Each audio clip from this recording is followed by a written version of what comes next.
¿Qué son, Francisco, los tiempos malditos? ¿Qué te motiva a escribir este 32ª hijo tuyo? Que de este imperio increíble que fue el imperio mexica, no quedó nada. Por eso le puse los tiempos malditos, porque se destruyó el palacio de Axayácatl, el de Moctezuma, el templo del viento, todo, no quedó absolutamente nada.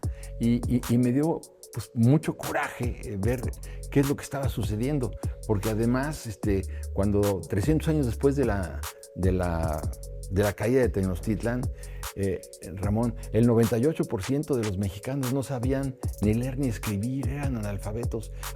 Estoy hablando de la llegada de Iturbide. ¿Qué pasó en esos 300 años? Bueno, es increíble. Entonces yo dije, bueno, ¿qué fue lo que sucedió? Y quise recuperar la historia de lo que sería la invasión castellana en Tenochtitlan en el siglo XVI, mal llamada conquista de México, que eran 450 españoles los que llegaron. Nunca hubieran alcanzado el éxito que tuvieron si no es porque traban una alianza con los tlaxcaltecas, con los huejotzingas, con los chalcas. Ese fue el éxito. Fue una invasión indoeuropea, pero conquista es darles todo el crédito a los españoles, y no es cierto. Ellos se aliaron bueno, por cada español eran 100 combatientes. O sea, Yo lo que no puedo hacer es faltarme el respeto yo, ni faltarle el respeto por más que sea una novela, al lector. Por ejemplo, yo no puedo poner que Moctezuma Xocoyotzin nació en Brooklyn. Yo lo que sí hago es los argumentos clave, como este que te dije de la viruela, como esto que dijo de Cortés. y Cortés, como esto Cortés? que dice Cuitláhuac, que no los dejes pasar porque no los vas a sacar. O sea, la temática histórica sólida, es así, por ejemplo, la tengo que respetar a ultranza, porque no lo puedo hacer de otra manera.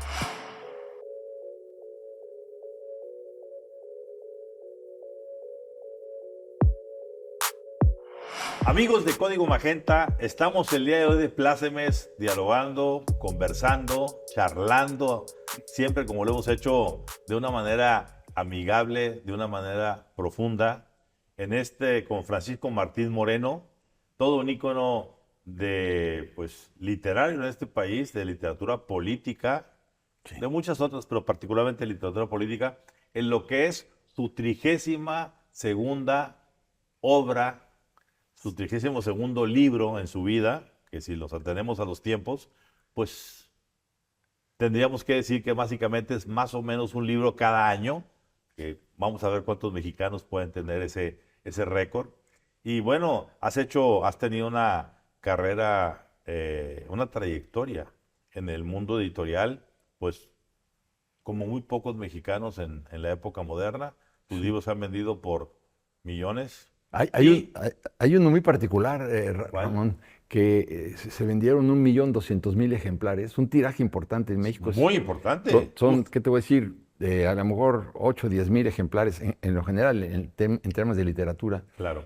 Yo hice Los Arrebatos Carnales. Me acuerdo Sí, ese libro que fue muy comentado. Es la historia amorosa, oculta e ignorada, de los principales protagonistas de la historia de México. Así es. Bueno, pero ahora vienes a sorprendernos con los tiempos malditos. Sí. ¿Qué son, Francisco, los tiempos malditos? ¿Qué te motiva a escribir este 32ª hijo tuyo? Que de este imperio increíble que fue el imperio mexica, no quedó nada. Por eso le puse los tiempos malditos, porque se destruyó el palacio de Axayácatl, el de Moctezuma, el templo del viento, todo, no quedó absolutamente nada.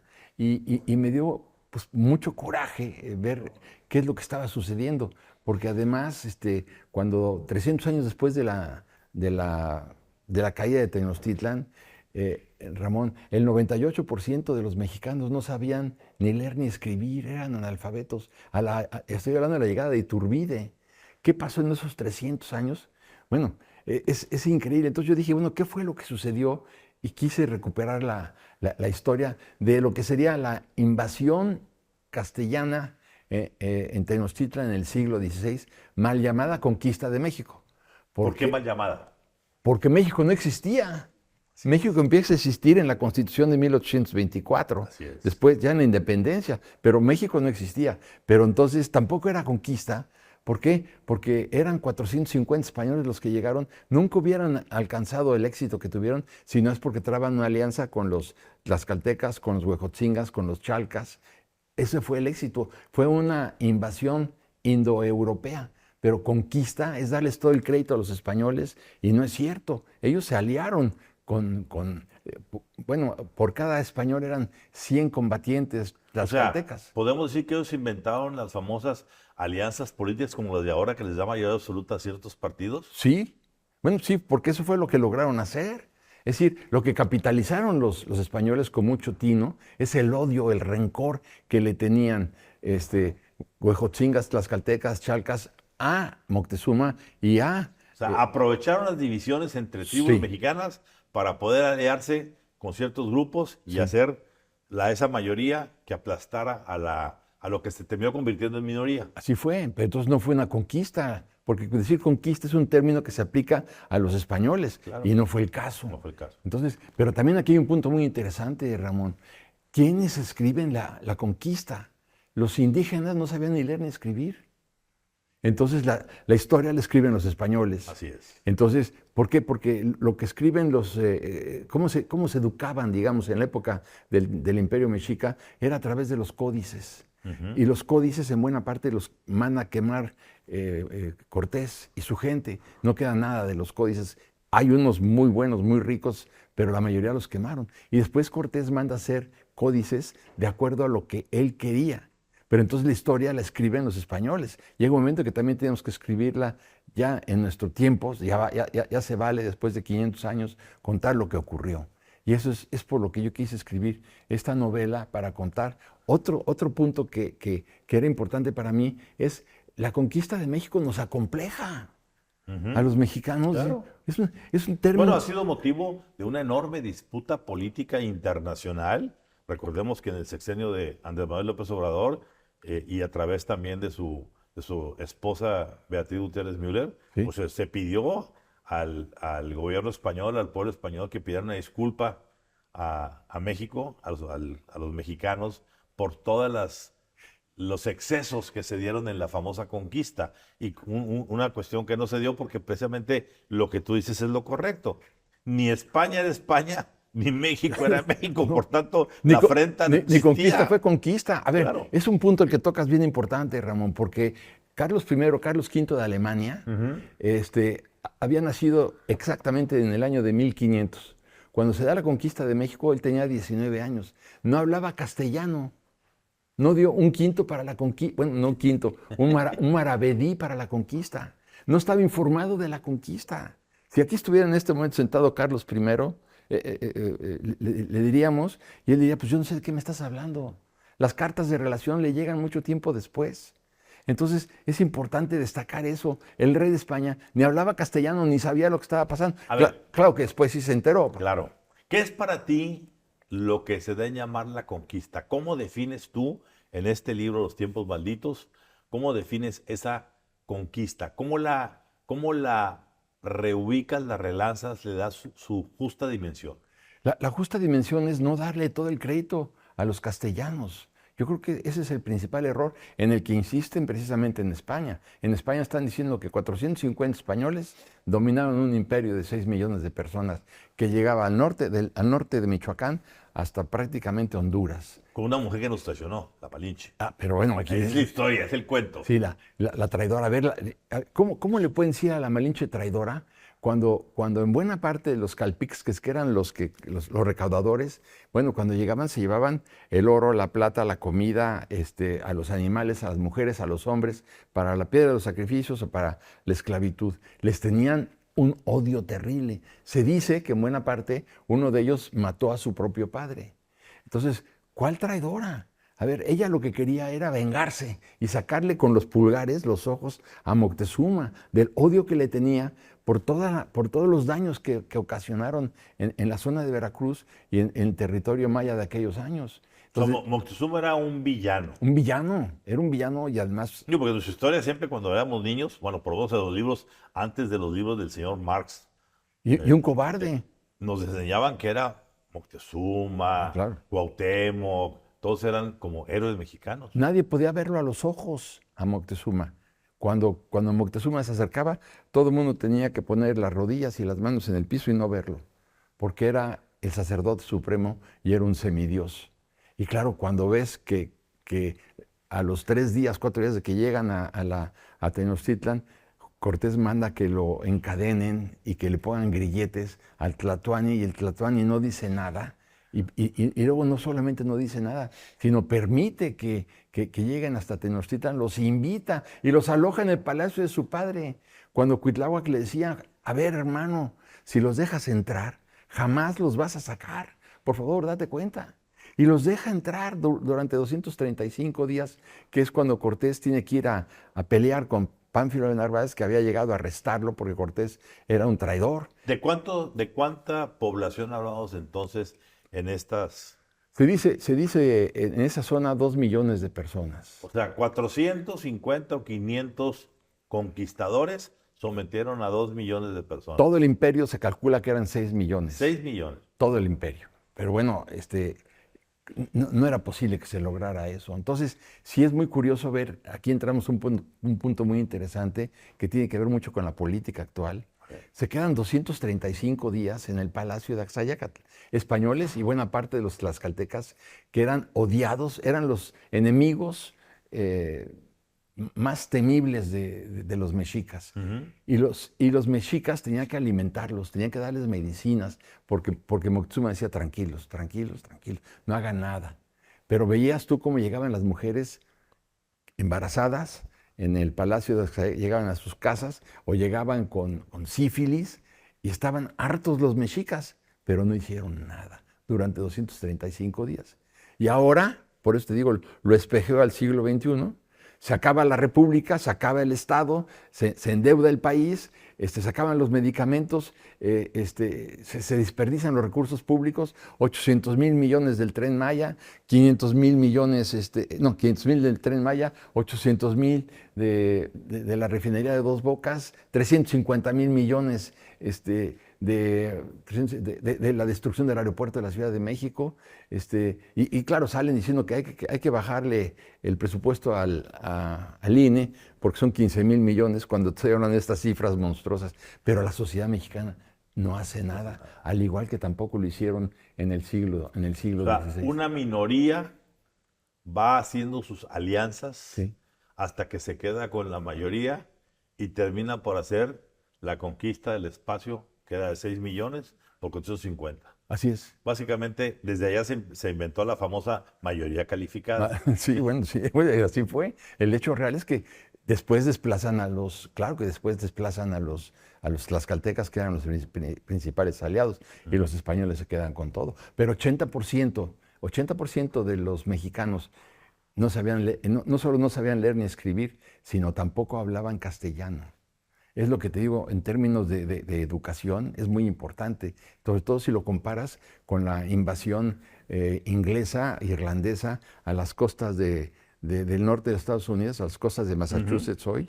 Las colonias. De las colonias, el 80% de los que llegaron allá sabían leer y escribir. Eran letrados. Letrados, y venían huyendo de las persecuciones religiosas y todo lo que tú quieras.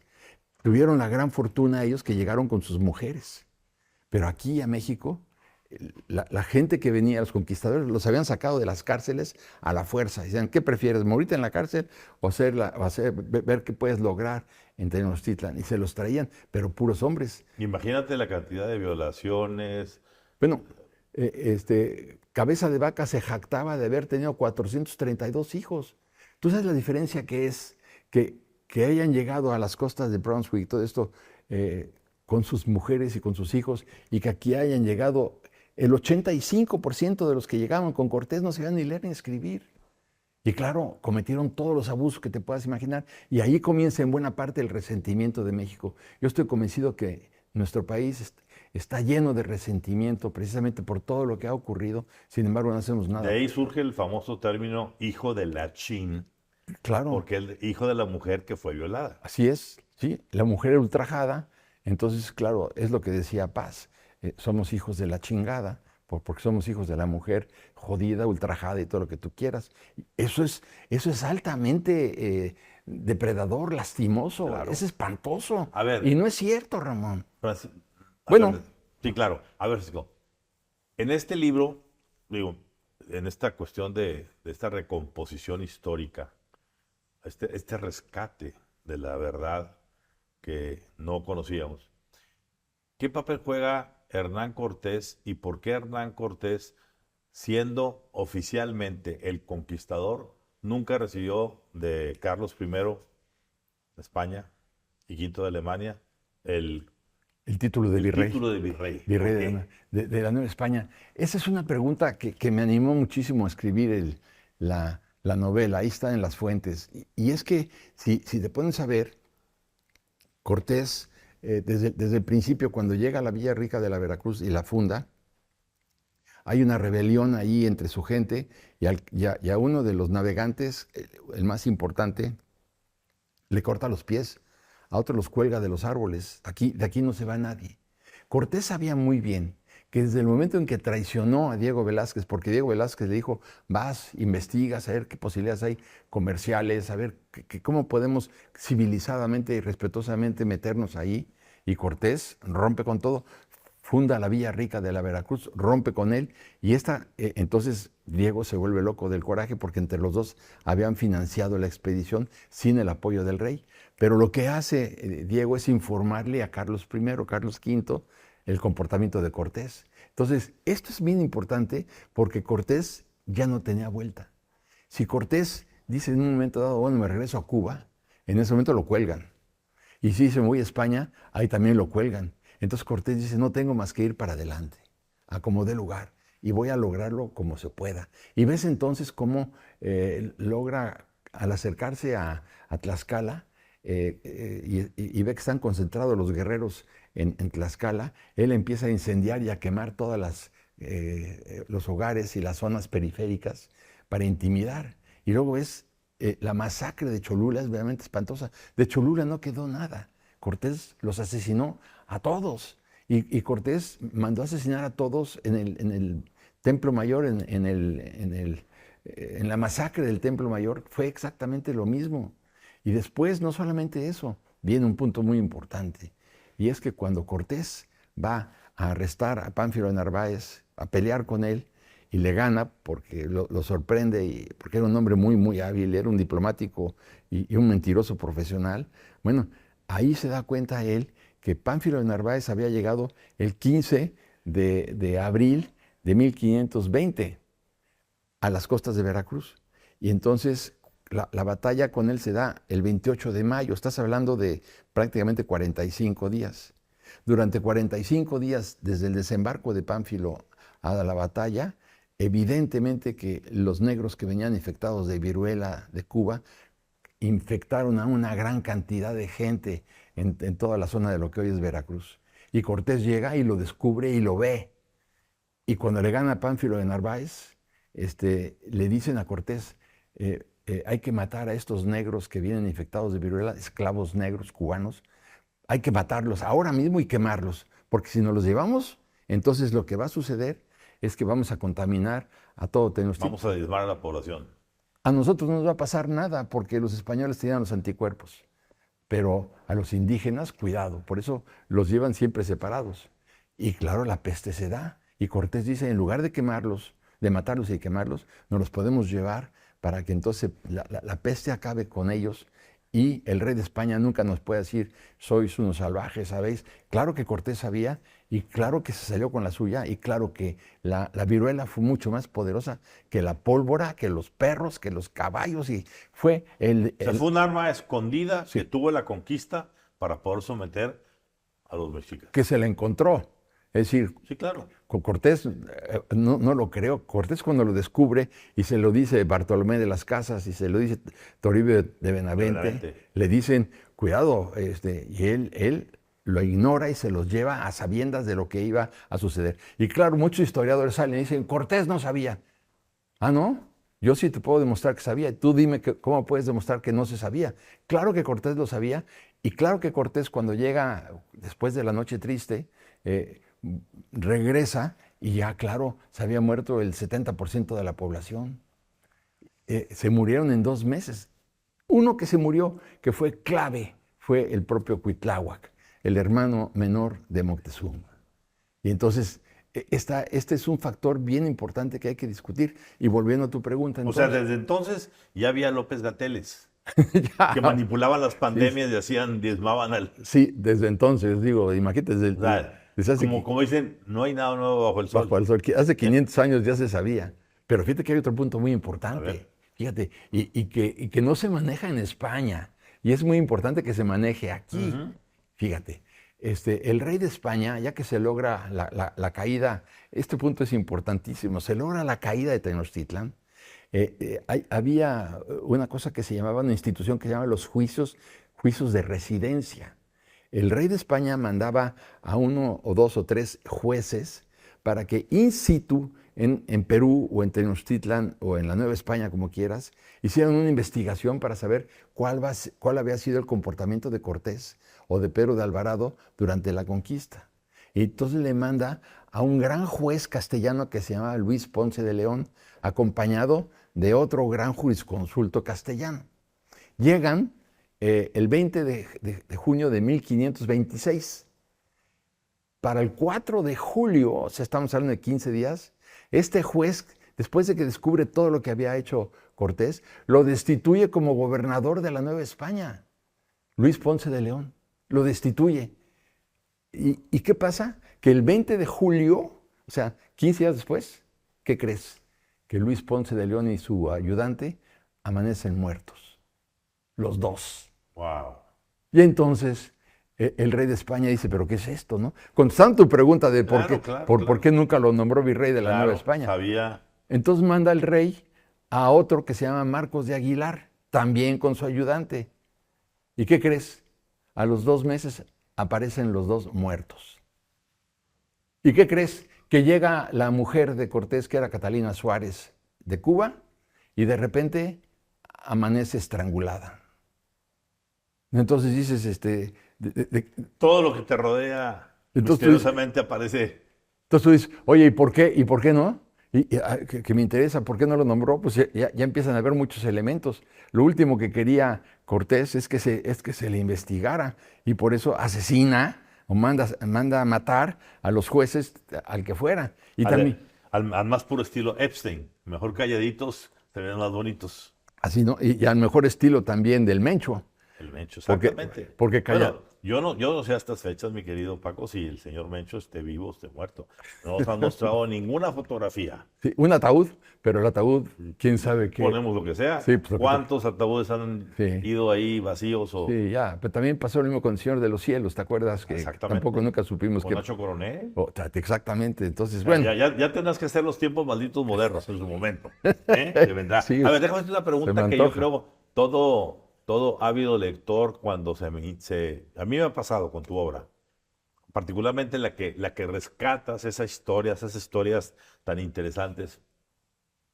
¿Cuál es tu proceso de ejecución, de maceración de toda la información para tratar de discernir, como lector, cuánto de esta novela, ¿sí?, es basada en hechos comprobados y contundentes y cuánto es hilación de sucesos quizá hilados, pero que tú le pones un columpio para poderlos utilizar y llevártelos?